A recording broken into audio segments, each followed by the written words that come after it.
Hey there everybody, Eric from Outer Limitless coming at you today with another video. Now I've been going through a little bit of an iteration with the Canik Mete SFT.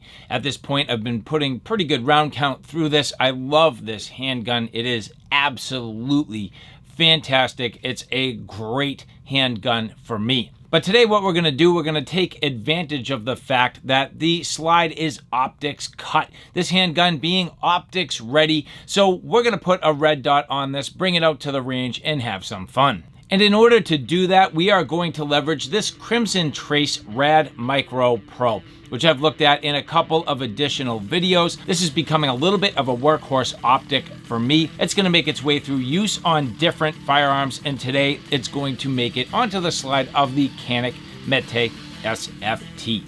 So what we're going to do, we're going to get into this in complete detail. Going to tear this apart, put the red dot on it, get out to the range, see how I do, and then I'll come back and give you my final thoughts. But with that said, I have a whole bunch to do and a whole bunch to share with you. And if you're interested in seeing a little bit more about what I'm about to get into, do me a favor, stay tuned.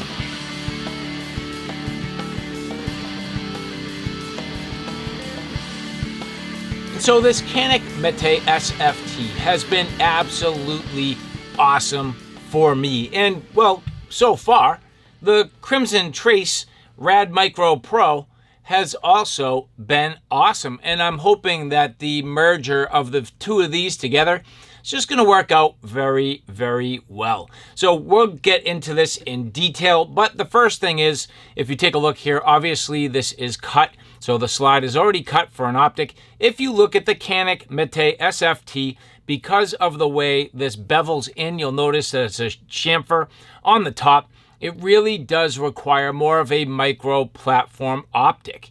You can go with a couple of different sizes, but for me, I wanted something that was going to sit nicely inside, good and flush, not hang over, have no lip, and really, quite frankly, look the part. Now, granted, the smaller and smaller the optic you get, sometimes you lose features, sometimes you lose visibility. That is going to be the case here, but at the same time, quite honestly, I really don't care. Because for me, it's part of the journey, just having fun. This is not going to be the final configuration for this handgun. This is kind of a platform for me, for my channel, for the ability to test out different things, test out different optics, test out different weapon lights, and just enjoy my time. So if the optic comes off and a different one goes on and comes off, that's okay. That's the fun of this. So leveraging this today just simply as a platform. And so we will absolutely have to take some things into consideration. The first thing being that the Canik Mete coming with a nice little parts kit. Now, I do want to pay attention because if you mess up using the wrong hardware, you can drastically screw things up. So I'm going to kind of pull some of this hardware aside for the moment. I'm also going to look at the user's manual because I do remember that they specifically said to use the Canik hardware when mounting an optic. Now, I don't know if I will be able to do that. I will also try to match up the hardware because, and if you take a look at this particular optic, this does come with a specialty screw that has a little bit of a collar, and that collar is going to help and bear nice and tight and firm inside the holes while we mount the optic. So in a perfect world, if I could just simply get away with using the optics hardware, I think I would prefer to do that. And so just for the sake of the argument, they do suggest using the included T10, which is a simple Torx bit here, and then actually I get to leverage the cool little Canik driver. So pretty simple. And yes, of course, they did say I should use the factory hardware. So we do need to be just a little bit mindful and a little bit careful. But as you take a look here, I should be able to remove this plate on the back with ease. Now, I'm not happy with how much play there is in this Torx driver. I mean, I guess that's probably standard. You know, to me, this is not nearly as precise as I would like. I'm really just going to go to a standard driver because I don't want to be monkeying around with this stuff. I'd rather be nice and precise. Using my own tools here, I already feel better about this. Like I said, I mean, I just really want to take my time, go careful, make sure absolutely nothing gets damaged, nothing scratched, nothing stripped, And there's something to be said for the simplicity of standard tools, less awkward than trying to monkey this around. I mean, this is cool, and it's a neat little, and I don't know, I'm going to say gimmick, to be honest with you. So anyway, as we get into this here, pretty straightforward to remove the optics on the back, or actually it's just really the slide cover here, so the optics plate cover. And needing to be careful, there are some tiny little like lock washers in there, so just be very mindful. And then that comes off. This is nice actually. You'll notice that they already had factory oil underneath. I like that a lot. It helps to really just protect everything. And you'll notice how well cut this slide is. Number of different mounting options depending on your optic, and all the little sort of holes and standoffs, and the sort of different threaded holes and everything you need. So from the factory, I mean, that's just beautifully machined. I'm very impressed. Taking a quick look at this, I like to dry fit everything to see how it's going to go. Now, an initial glimpse tells me that I'd probably be better off leveraging an optic plate to fill the gap, and that's where the Canik Mete SFT does come with some, which unfortunately are just a little bit cheap, a little bit chintzy because they're made out of plastic. I would much prefer to have like a nice quality machined aluminum, but obviously that does add some price. And then the question is, which one do I need? So I'm assuming it's this one, which, yes, that's going to fit just fine. And then fitting that down in here. Now that's going to do a couple of things. It's going to fill the gaps and make sure this sits down nice and flush and firm. But the only problem is it makes the actual optic sit just a little bit higher. It would be nice if it was a little bit lower, because now that it sits up, unfortunately, I have sights built into the actual optic here, so rear sights, and I believe I am in conflict, although I take that back. I can still see through my rear sights and easily onto my front sight post, so this will actually work. That's a good deal. Checking out the screw situation, I am going down into the big holes. So the screws that came with my optic are actually made for the smaller threads. So I am going to have to leverage these larger screws, which came with the firearm, and those will go down and into the slide. So already I'm forced into Canik's hardware, which is not a bad thing. That's actually okay because I'm following, the firearm's instructions. I'd probably rather damage my optic than the slide, that's for sure. So that's okay. And so before we go any further, I'm going to put a little bit of fresh oil under here and then set this loosely into place. And just taking the Canik bolt and putting it inside the red dot here. Tiny little bit, just a tiny little bit of play. I don't think it's going to matter because the optic plate has these little posts, and those little posts are going to hold this in place. And again, that's where I kind of wish this was aluminum. 9mm is not that abusive, but it could certainly over time be subject to kind of moving around and maybe warping and oblonging. So we'll just have to keep an eye on it. Now, I don't expect to have a problem, but again, just a talking point and something to keep an eye on. And I can tell you that you absolutely always want to get a little bit of blue Loctite on your screws, especially for something like this. So literally a little dab will do ya. So we'll get that on there, and that should help out. Now that means I'm not going to be able to run this today for sure, but I wasn't planning on it anyway, so that's just something to pay attention to and certainly plan ahead. And just to get this started, I'm literally just going to go finger tight, barely torquing this down with any pressure, alternating left and right hand side. And also to clarify, this is using T20s, not the original T10s, so you will have to swap that out. But getting this now down and into place. Now, I couldn't find anything talking about torque, but I am going to do some sort of average feeling this out here. Which if you take a look at this, I have this set for 15 inch-pounds. Now I'm not gonna go that high. I'm just gonna start to feel this out. That there's 7, 8. We're gonna come on to this side. 9, 10, 11. I mean, I'm not really cranking at all. 12.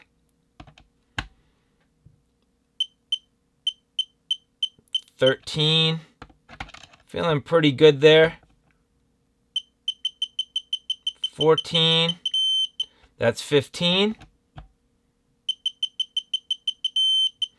And that's 15. So I would say that that seems about right. I don't want to go any more than that. That's about all I'm going to go with, and that should do it. But boom, this looks great.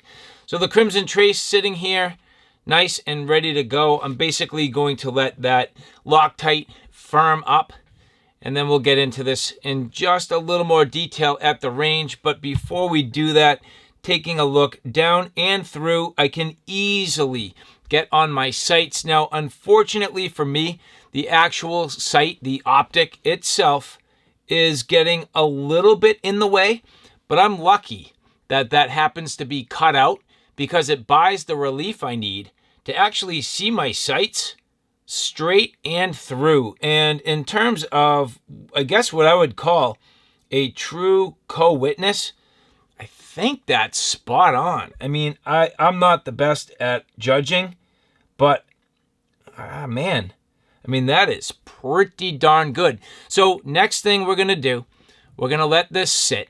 And tomorrow, or maybe even a little bit later, I'm going to get the laser cartridge in here, so a laser bore cartridge, and then we'll work on basic 0 of this at approximately 30 feet, and that should pretty much get this ready to hit the range. So far, very good.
And so now back from the range with the Canik Mete SFT and the RAD Micro Pro from Crimson Trace.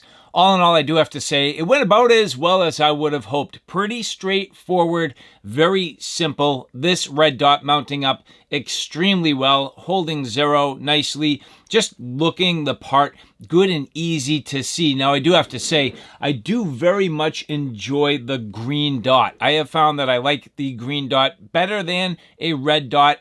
To each their own. It's a subtlety, it's a nuance, it's a personal preference, but to me, I do find that I do like the green dot, so that's worked out very well. Now, I think the micro platform is more than okay for this handgun. I know a lot of people like to have a larger optic, but for me, I found I don't really care and I don't really necessarily need it. This does exactly what I need it to, and for my skill level at this particular time, it's better than good. So no problem there. The overall capabilities on this handgun, fantastic. Now, one thing I will say I did not do, and probably should have, to be completely honest, is leveraged my iron sights for some of the shooting footage. I probably should have got on it and just tested it. Now, to be completely straightforward, I can see easily right through my sights, and the fact that the backside of the RAD Micro Pro is actually notched aids in my ability to see right up to my front sight with ease, so that works out plenty well. The sight's on the handgun tall enough that I can see right through. So really, if I was going to be leveraging the iron sights, it's literally leveraging my same exact iron sights, which is a pro for the Canik Mete SFT. The fact that the slide is cut in front of the rear sights is awesome. The fact that you don't need to remove your rear sights, that's awesome. So generally speaking, in terms of my overall shooting impressions leveraging the red dot, this has been awesome. Or in my case, the green dot. But all in all, very, very successful. So there you have it, 100 rounds, putting them down range, having a good time, getting out, blasting some brass, and just enjoying my time with the Canik Mete SFT and the Crimson Trace RAD Micro Pro. And so in the future, much, much more to come with this firearm and also this optic. But if you like this content, do me a favor, take a look at my Outer Limitless channel, which is more of my primary gear. On that channel, I cover everything from hiking, camping, and backpacking excursions, all the gear that goes with it. So from sleep systems, shelter systems, knives, axes, backpacks, flashlights, you name it, that's my Outer Limitless YouTube channel. So all right, guys, thanks for stopping by. I hope you like what you saw. I hope you found it a little bit informative. If you like what you saw, please like, share, and subscribe. And as always, thanks for stopping by. Take care now. I'll see you soon.